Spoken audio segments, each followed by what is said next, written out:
no. Bueno, esto es lo que te decía. Fíjate lo paradojal de esta historia. Había hay en la ciudad de Buenos Aires aproximadamente 6.000 familias que por razones evidentemente sociales y económicas no tienen acceso a la conectividad. La idea que tuvo el gobierno de la ciudad fue, bueno, habilitemos con protocolos estrictos para que los hijos, los niños de esas familias vayan a las escuelas. Qué raro, ¿cómo sonaba esto? En el peor momento de la pandemia, habilitar a que esos chicos y por supuesto sus familias queden expuestos a los contagios para cumplimentar con un ciclo educativo que con todos los esfuerzos se está tratando de cumplimentar a través de los Zoom y a través de los mecanismos tecnológicos. ¿No era más fácil tratar de procurar desde el Estado y con el recurso que el Estado maneja la tecnología para que esas familias tengan el acceso para sus hijos a Internet, a la conectividad y a los programas educativos a distancia? Bueno, esto es la lógica, ¿ves? El ministro de Educación a nivel nacional dijo, espere, hagámoslo distinto esto. Lo tengo a Nicolás Trota. Nicolás, ¿cómo estás? ¿Qué tal, Mauro? Muy buenas noches. Gracias por esperarnos, pero la verdad que el sentido común, afortunadamente, creo, y espero que así sea, primó en esta debate, en esta disputa que se ha dado, o que se había dado al menos hasta hoy, con el gobierno de la ciudad. Hoy tuviste una reunión, participaste de una reunión con la ministra de la cartera educativa porteña.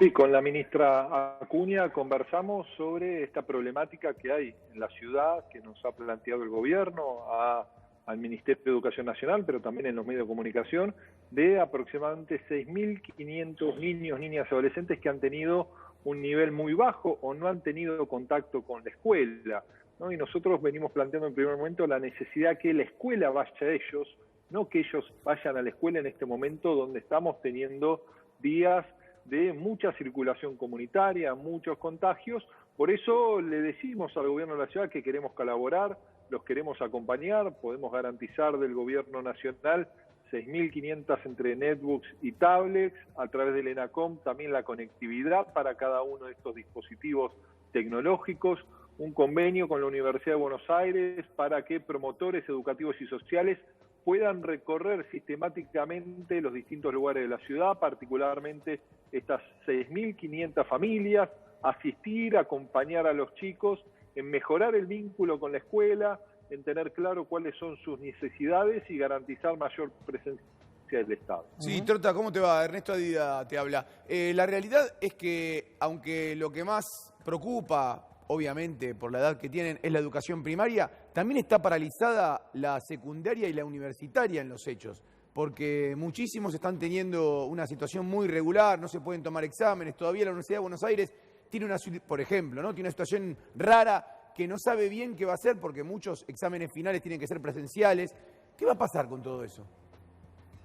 Bueno, venimos trabajando con cada uno de los niveles educativos, ¿no? La evaluación nacional que hemos hecho desde la educación inicial a la secundaria nos confirma que en un 90% de los casos ha habido vinculación y continuidad pedagógica en un país muy desigual, y esa continuidad pedagógica, por supuesto, tiene distintas características. No es homogénea en todos los sectores sociales y tenemos que seguir fortaleciendo la presencia, principalmente, como le hemos planteado al gobierno de la ciudad, en aquellos sectores de nuestra sociedad donde no se ha logrado esta continuidad como nos gustaría que se dé, remarcando que nadie aprende de lo que se aprende en la escuela, ¿no? Para nosotros, en el caso del sistema universitario, es fundamental, ¿no?, remarcar el esfuerzo que están haciendo las universidades y que se ha avanzado, es el nivel educativo más preparado para la virtualización, la educación a distancia, e inclusive nosotros hemos aprobado los protocolos que permiten que haya exámenes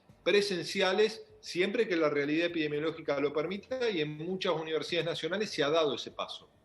Yo me quiero correr por un instante de lo estrictamente educativo, Nico, y te quiero buscar también a ese dirigente político, a ese hombre de la ciudad de Buenos Aires, que se crió, que militó toda su vida aquí, y preguntarte y pedirte una reflexión sobre, corramos la discusión política de fondo. ¿Cómo ves el compromiso ciudadano del porteño, de la porteña, de los porteños y las porteñas en torno a esta idea de preservar los cuidados necesarios para evitar que este virus siga propagándose de la forma que se está propagando. Me quiero remitir pura y exclusivamente al territorio porteño porque es donde vivimos, vos, yo, la mayoría de los integrantes de este equipo. Si querés lo extendemos al AMBA, pero me preocupa mucho que no haya habido o que no haya habido en este momento un cambio o una toma de conciencia del nivel de gravedad en la que estamos sumidos. Bueno, yo creo, Mauro, que por supuesto han sido meses muy difíciles para todos y todas, ¿no? Creo que el impacto de la pandemia en términos sociales, económicos, subjetivos, ¿no? De nuestra sociabilización, de nuestras vidas cotidianas, por supuesto que es muy duro. Y creo que ahí, más allá de lo que debe ser la responsabilidad social, ¿no? En esto que tenemos que ser conscientes, que las conductas individuales nos impactan a todos. Cuando vemos a nuestros alrededores, familias, compañeros, amigos, vemos que el COVID nos golpea a todos y todas. Por eso creo que la mayor responsabilidad lo tiene la dirigencia política, de ser consciente de los desafíos que tenemos por delante, sí, de los cuidados que tenemos que ejercer en ese sentido, sí, porque inclusive en otros países vemos la complejidad que implica, ¿no? En Europa hay temor que haya una nueva oleada vinculada al COVID. Sí, con respecto a eso, Nicolás, acá estamos viendo en pantalla, vamos a poder ver la tapa de Charlie Hebdo, una muy conocida revista en Francia, que dice, como estamos viendo, Mauro hacía referencia a esta tapa ayer, una tapa realmente terrible para, obviamente, todos los que tenemos hijos y para los que no tienen hijos, que es 2 chiquitos cargando ataúdes como si fueran mochilas, y la pregunta es, ¿vamos a terminar el año? Esto que vos estás hablando es algo que se discute en el mundo entero y se discute de esta forma, ¿no? Con esta magnitud, con esta preocupación. ¿Vos qué pensás al respecto? No, yo creo que es posible, ¿no? Reconociendo que estamos en una pandemia, regresar de manera segura a la escuela, ¿no? Por eso hemos aprobado protocolos que permiten eso. Ahora, para que el protocolo se pueda aplicar, ¿no? Distanciamiento social, medidas de higiene, tapaboca, para mencionar algunos ejemplos, escalonamiento, no todos los chicos todos los días en la escuela, tenemos que partir de una consigna básica. En el territorio donde pretendemos volver a la escuela, tiene que haber muy bajo nivel de circulación comunitaria. Eso nos permite disminuir el riesgo, ¿no? Por eso pudimos volver en 4 provincias, San Juan, Catamarca, Formosa y Santiago del Estero. Pero en 2 de esas provincias, cuando cambió la realidad epidemiológica, el gobernador Uñac de San Juan o el gobernador Zamorano tuvo dudas de retroceder, ¿no? Y eso creo que es importante marcarlo. Vamos a eso, porque evidentemente se viene, hoy estuve hablando con una altísima fuente del gobierno que vos integrás, y me decía que la preocupación hoy está focalizada en varias provincias, más allá de la, casi te diría histórica, preocupación por la situación del AMBA, que ya es casi endémica, por la cantidad de gente, por la concentración, por la dificultad para hacer el control del traslado de personas y de la circulación. Aparecen focos en Río Negro, aparecen focos en Mendoza, aparecen focos ahora en Santa Fe, la provincia del NOA, tanto Jujuy como Salta. ¿Vos creés que es necesario replantearlo en la necesidad de volver a fases anteriores más estrictas de la cuarentena en este contexto?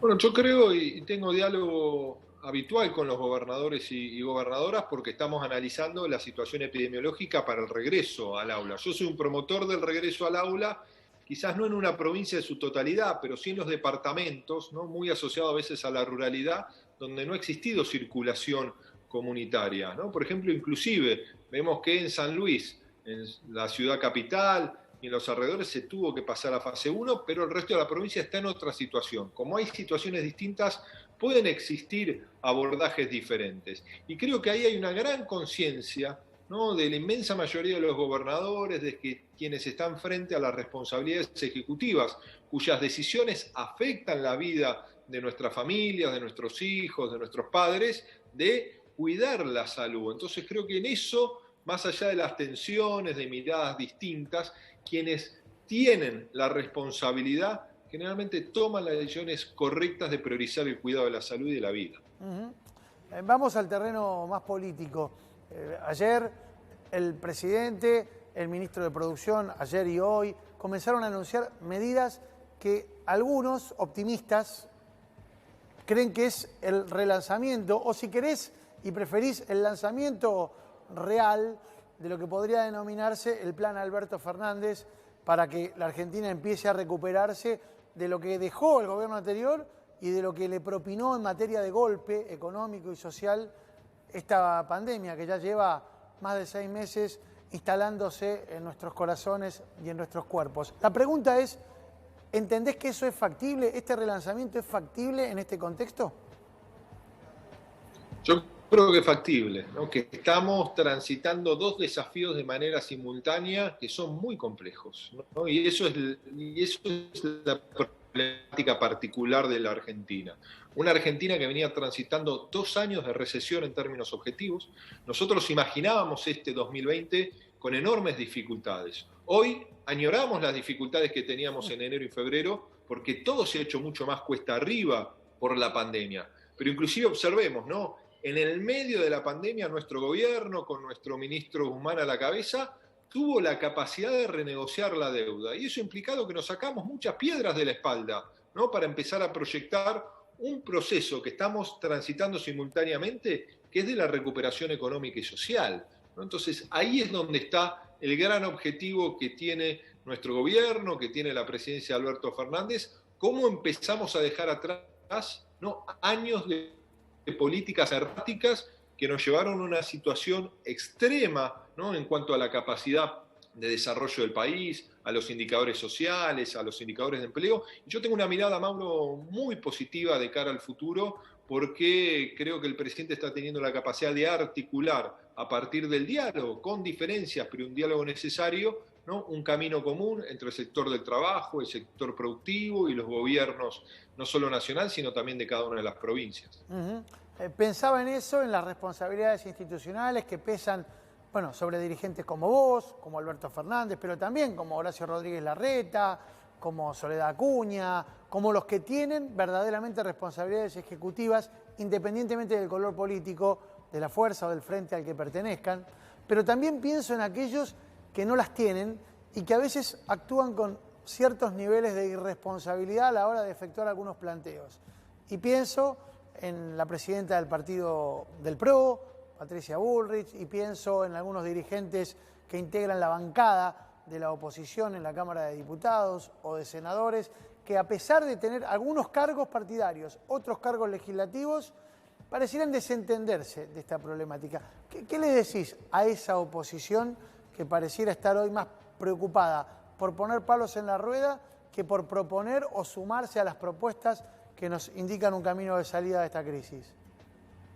Que para que el país se recupere, no solo para que transitemos la pandemia, sino para que logremos un desarrollo social y económico, la Argentina necesita, todo país, de un gobierno, de un oficialismo responsable, pero también de una oposición responsable.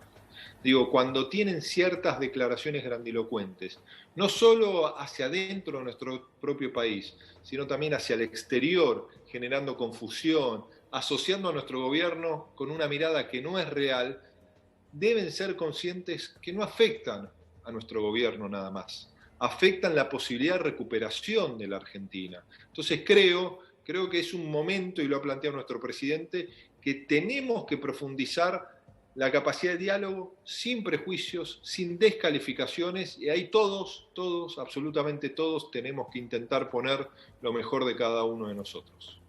Gracias, Nicolás, como siempre, por aguardarnos y por tu testimonio en nuestro programa. No, muchas gracias, Mauro, cuídate mucho. Un abrazo enorme. Nicolás Trota, ministro de Educación, dando precisiones sobre los acuerdos a los que se arribaron en el día de hoy con el distrito porteño, justamente en torno al tema de las clases.